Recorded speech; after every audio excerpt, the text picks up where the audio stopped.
Welcome to Support Life, a program focusing on current social issues from a life-affirming perspective. I'm Gavin Baulch and my guest is Natalie Goble, who is from the United States and works here in Melbourne with Youth with a Mission, YWAM. Welcome, Natalie. Thank you. Good. We've had a pretty good talk prior to the show, and we have so many things in common. It's so like many. Bizarre. All right, all those little dots lined up. So, your life began where in the United States? In Cleveland, Ohio. Yes. Yep. In a small little town called Bay Village. How small? Oh, I don't know number-wise, but I think it's 5 miles in length. Yes. Yeah, Okay. very short. Right. And family, how many brothers and sisters? I have one sister. Okay. That's it. Just my parents and All right. my sister and I. Okay, and is she creative like yourself? Very creative. Oh, what area? She's an incredible photographer. Yes. She also loves to draw, but just has one of those creative minds that could do anything. Right. Okay. So you started off doing something that's not politically correct. You tickled the ivory. Yes. Exactly. I started off when I was 5 years old, Yes. and that was in Cleveland, and I started piano right away. Took private lessons for a couple months, and then they sent me to the Cleveland Institute of Music, Yes. and where I studied there for a good amount of years, and really began to take it much more seriously, Yes. and continued on until, well, just a couple years ago. Okay. But art is such a strong foundation for American education. Yes, it is very strong. They really encourage a lot of arts in school and things like that. Of course, there's places where they cut the art programs as well because of funding, but it is very, it's highly valued, I think, in America. I think in Australia we're discovering it as a therapy Yes. because it's not such a strong program in the schools. It might be there, but you might have to pay for, personal training and things. Yeah. Okay, so then you head over to Denver. What happened there? Yep. Denver, I moved there when I was 13, and it was with my dad's job, and we settled into the mountains, quite different from the little suburb that I had grown up in. Yes. Horse ranches everywhere, and I kind of began a life of adventure then. God really called me into missions that year when I was 13 at a conference, and began traveling there, went to middle school and high school there. It was quite some dark years while I was in school there. It was quite a struggle to kind of get through each day. But All right, okay, so what we're going to do is take this wonderful number 13. Okay, so this is when you had the sense that, God had a purpose for your life. yes, Okay, and it was through the creative arts. yes, Okay, but sometimes when a call comes, sometimes when we're nudged, darkness, right, can come in. In fact, you're in a very dark place. You had a cord around your neck. What was going on? At about 14, it was, I wanted to commit suicide. I hadn't actually attempted it, but I had a blow dryer cord that I had wrapped around my neck, and I was ready to kind of strangle myself and just pull it until I couldn't breathe anymore. But I heard God's audible voice before I pulled anything, and I was looking in the mirror as I did it, and He said, "Stop it right now. Is that I have so much more I have so much more for your life, and you know it." And He had already called me into missions long term at that point. And so I just kind of threw the blow dryer down and said, "All right, God, I have no idea how to get to that point. If this is really what you have for me, you have to get me to there, because I don't see any possibility of my life looking like that right now. It looks worthless. I look worthless. If you really see this value in me, then you do it. You've got to do it." And it really began a journey with God of trusting Him, even in the darkest places, of holding on to His word of He has something better. He has life. Yes. He has joy. There's a verse that says, I know the plans I have for you, plans to prosper you, not to harm you, plans to give you hope and a future. And that is the one that has spoken so directly into that place for me. And that's kind of what you go back to. It's that special word or verse, and because darkness doesn't just leave us. It has its little tentacles sometimes. So here you are, you have a gift, arts, music, but the big R word survives, doesn't it? Okay, what's the R word? Redemption. Okay. Yeah. So let's unpackage that a little bit. All right, so redemption means to you? Coming from a place of darkness, I almost see it as black and white. Yes. Coming from a place of darkness, and there's that transition time sometimes of it fades out of the gray into the white. Sometimes redemption is black, line, white. And God automatically does it one moment, and he sets something completely free. And I think that's his intention. Yes. Sometimes it takes us a little bit longer to get through that stage. We have to grow in certain areas, but redemption is fully aligning with what God has created, his original intention for creation. And all right, let's put some context around redemption. For instance, those watching, they may be young enough to realise that they've lost something precious, which is, say, their virginity. And with God, he restores that as if you were always a virgin. Or you may have miscarried a child or had an abortion, and he says, now I'm going to use your life for good, and I'm actually going to restore the child back to you in heaven. Exactly. So redemption's a very important word. Yes. We might just stop there, and you're watching Support Life, and we'll be back after the break.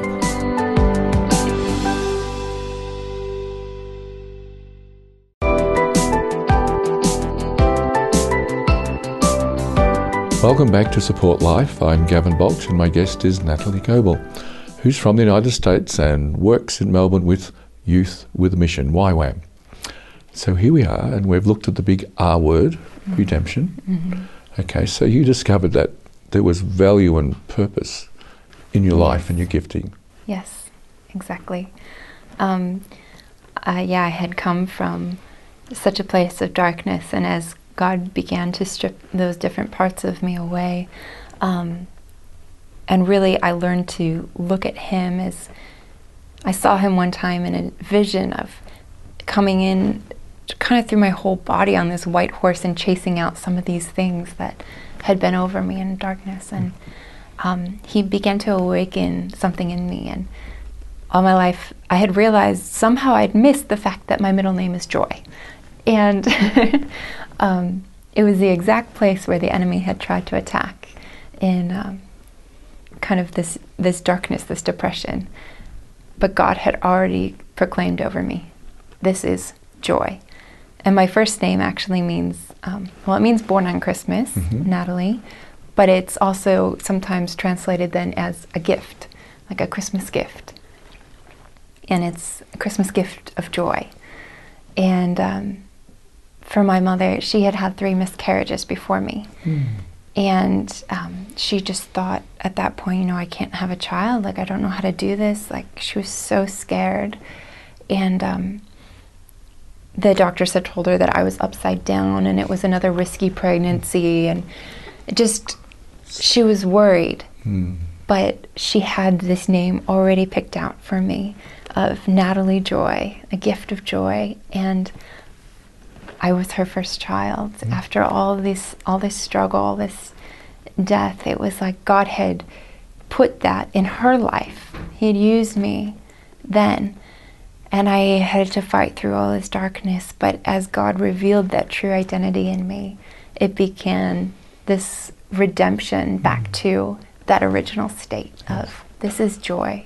All right, so we're really saying that every life in the womb needs the chance to discover their middle name. Exactly, or first name. Yes. Yeah. Okay. So life is now very precious to you? Very, very precious to me. Yeah, I in every way see it for myself, but I really see it for others. And not looking at anyone as they deserve less life than me or another person, or doesn't matter what amount of money, what amount of health, what amount of sanity even sometimes, it's every person deserves life, because you never know where God is going to come in and start that redemption process, Yes. or if he's in the middle of it. Mm-hmm. So, Natalie Joy, Yes. the breadth of art that you present, okay, so you play piano, dance, keep going, what else?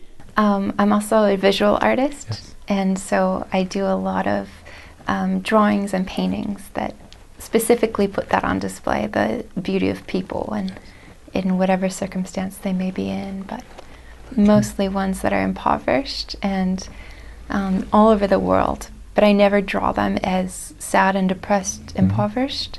I love finding children that are playing in the middle of, a trash heap, or, a woman who's sitting there and, just you can see the joy, you can see the compassion for the children running around her, or, schoolgirls in some gang areas in South Africa.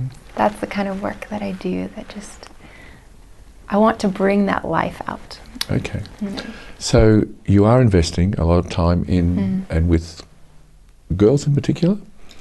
Yes, girls, but also boys and young men as well. With YWAM, it's both. It's not limited to one or the other. Yes. But I do feel a specific call to work with women and young girls who have had really rough backgrounds, and to pull them and start running the race alongside of them. Yes. To pull them to a place where they can see victory. Okay.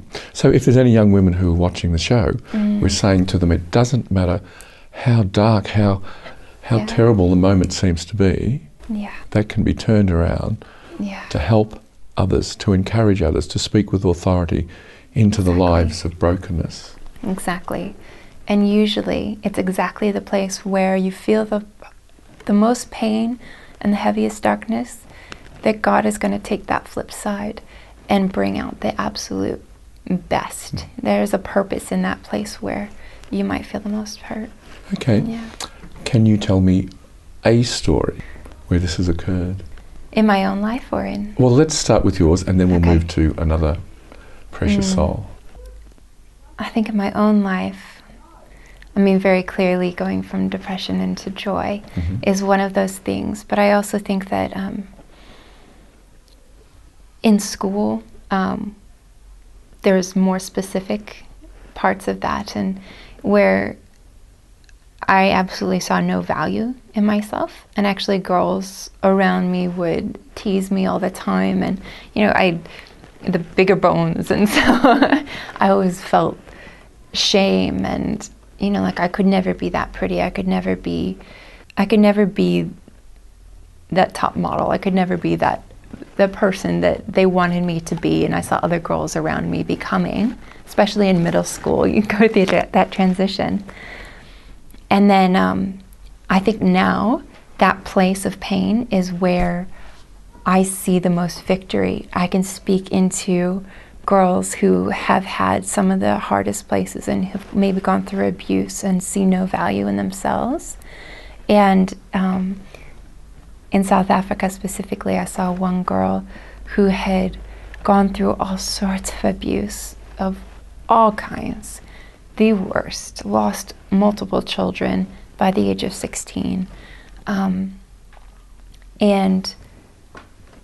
just to be able to start speaking beauty to her. And I saw this life come out in her, and she gave her life to Christ, actually, and in that process, because she felt the value, she felt the love. So taking this flip side to something new. Okay. Well, thank you for speaking life into this story. You're watching Support Life, and we'll be back after the break.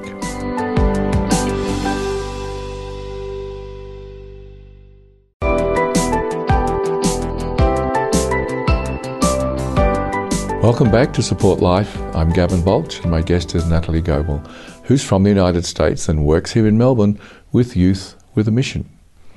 Well, there's a couple of emphases here. Youth is one thing, so it's for the young at heart, right? Yes. The bold and the daring. Yes.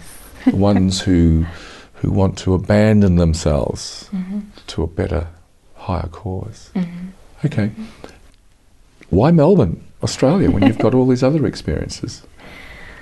Melbourne is a place where, well, Australia is a place where God has really set my heart. I started studying music in college and fell in love with the Aboriginal music. And there was a pull back here. I spent a semester here during university and then afterwards came back to work with Island Breeze.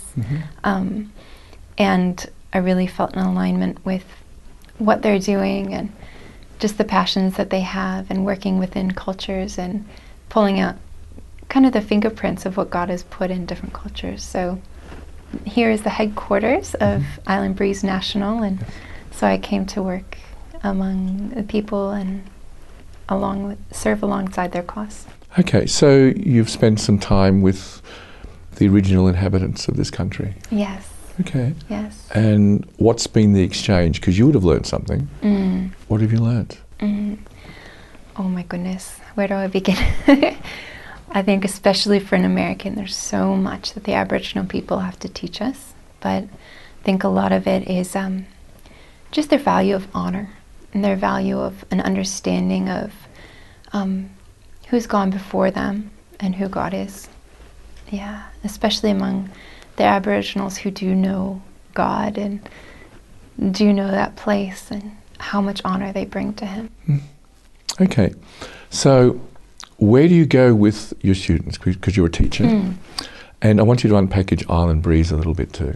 Well, among Island Breeze, it's began somewhat in the Pacific Islands, but really it's for all cultures of the world, and it's really seeing the fingerprints that God has put into each one of these cultures, and it's bringing that back to the sight of God and handing them back, what God has really given them to worship Him. And we do that through all different cultural expressions, but it's really putting it back in the hands of all different peoples all over the world. It's not just us. It's not just the Western style. It's not just, Australian or American style of knowing God. It's the indigenous ways of knowing God all over the world. Yes, awesome. So how much travelling have you done in the Pacific? I've been to Vanuatu and New Zealand, and I've spent a lot of time with people of other cultures, a lot of Fijians, a lot of Samoans and Tongans, but I've only been to the other two. Okay, I just finished a film course with the Tongan community. Oh, wow. Recently. Yeah, beautiful people. Okay, so how many hours a day are you teaching? Well, I actually don't teach. I'm on staff. What we do is run discipleship training programs. So I facilitate them, and then we have teachers that come in and speak for weeks at a time during the course. All right. And when do you play the piano? When do you dance? When do these expressions come out? Well, with the production team, I dance in the mornings, and so it's training in the mornings and then serving the bass in the afternoons. Piano, I don't get a lot of chance to play being here. We have one piano that's a bit out of tune, so... Does that mean that through this program I'm going to ask for a piano tuner to pop down to YWAM?